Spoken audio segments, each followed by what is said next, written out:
मैथिली आ भोजपुरी के सबसे नीक चैनल एपी प्रोडक्शन दरभंगा के एखनई लाल बटन दबाकर सब्सक्राइब करू और घंटी के निशान बटन के जरूर दबाओ ताकि नव नव ऑडियो आ वीडियो अहाँ सब लग तुरंत पहुँच सके।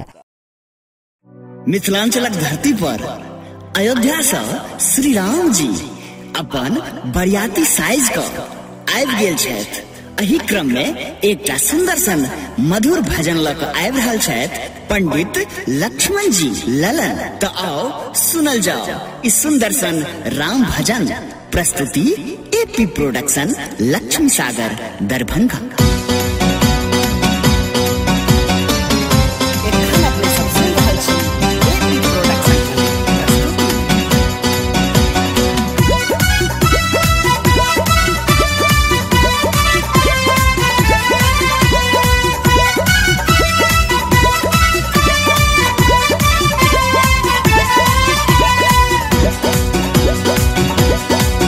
देखो राम जी के लंबरिया,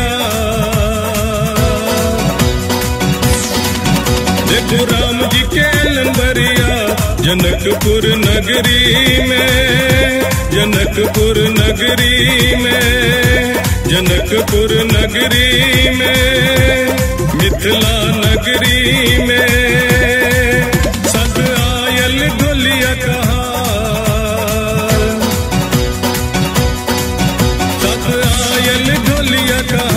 जनकपुर नगरी में, जनकपुर नगरी में, जनकपुर नगरी में, ओ मिथिला नगरी में।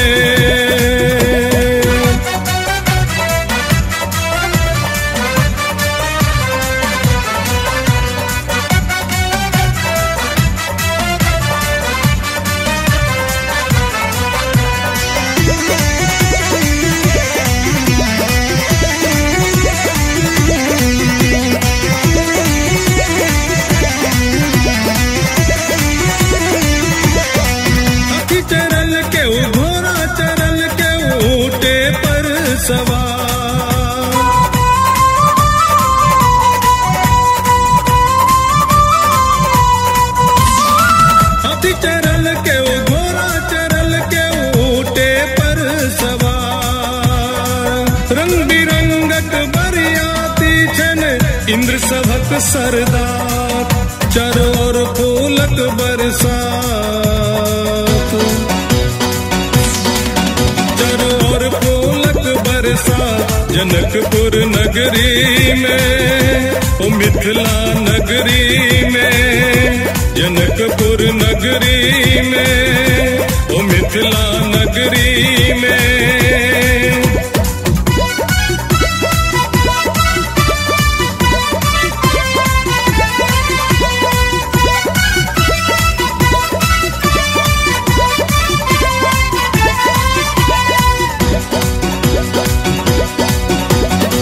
मिथिला के धरती पर सिया जन्म ले ली जहिए सा,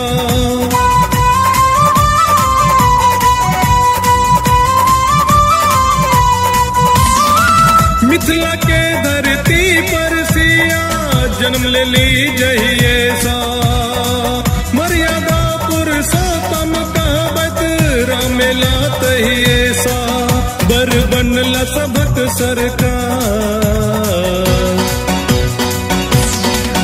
बर बनला सबक सरकार जनकपुर नगरी में, ओ मिथिला नगरी में, जनकपुर नगरी में, ओ मिथिला नगरी में।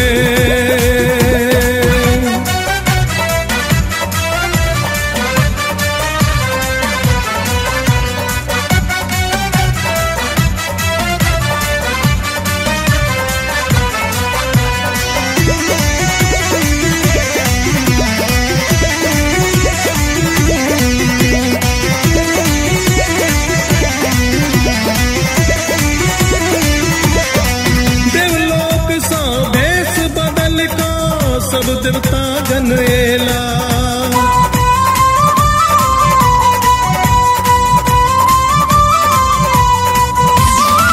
देवलोक सौ बेस बदल का सब देवता गनेला। जगते चारों दिया जमाई के जनक जी नैन जुरेला। तृप्त भेला दशरथ महाराज, तृप्त भेला दशरथ महाराज जनकपुर नगरी में, ओ मिथिला नगरी में, जनकपुर नगरी में, ओ मिथिला नगरी में। देखो राम जी के लंबरिया, देखो राम जी के लंबरिया जनकपुर नगरी में, जनकपुर नगरी में, जनकपुर नगरी में, मिथिला नगरी में। सद आयल ढोलिया कहा,